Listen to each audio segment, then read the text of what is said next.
खबर है, जल्द चुनाव के लिए प्रत्याशियों का ऐलान अब बीएसपी कर सकती है। मायावती मंडल सेक्टर के प्रभारियों के साथ अब चर्चा कर रही है और सीधे तौर पर माना जा रहा है कि बहुत जल्द जो है वो नामों के ऐलान के हो सकता है। और अब मायावती अब इसकी शुरुआत यहां करने जा रही है। टिकट के दावेदारों के नाम पर मंथन हो रहा है।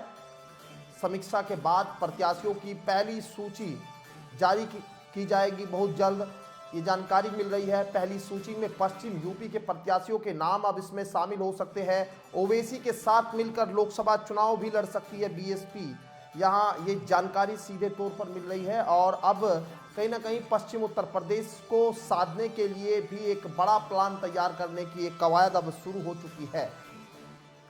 आपको बता दें कि मायावती जो है अब अपने जो कोऑर्डिनेटर है और तमाम जो जिले के पदाधिकारी है, मंडल स्तर के अधिकारी है, सेक्टर प्रभारियों के साथ वो चर्चा कर रही है। और सीधे तौर पर मकसद है कि अब 2024 के लोकसभा चुनाव में कैसे पार्टी को बढ़त दिलाई जा सके। उधर ओवैसी के साथ गठबंधन की तस्वीर अब धीरे धीरे सामने आ सकती है, छोटे दलों को साथ ले सकती है मायावती और 24 में अपने जो समीकरण है वो साधने की कोशिश करेंगे। क्योंकि मायावती ने 2022 के विधानसभा चुनाव में भी कह दिया था कि अगर उनके साथ माइनॉरिटी का वोट अगर मिल जाता तो वो अधिकतर सीटों पर जीत दर्ज करती। तो यहाँ असदुद्दीन ओवैसी को अपने साथ लाने का प्लान भी यहाँ बनाया जा रहा है। हो सकता है कि असदुद्दीन ओवैसी और मायावती के साथ मिलकर उत्तर प्रदेश में चुनाव लड़ सके, क्योंकि असदुद्दीन ओवैसी ने भी यूपी में अब एंट्री कर ली है। उन्होंने कह दिया कि अगर हमारा गठबंधन नहीं होगा किसी के साथ तो हम सीधे तौर पर आगे अपने जो उम्मीदवार है वो उतारेंगे। नगर पालिका के चुनाव में भी असदुद्दीन ओवैसी ने कई सीटों पर समाजवादी पार्टी को बड़ी टक्कर दी थी।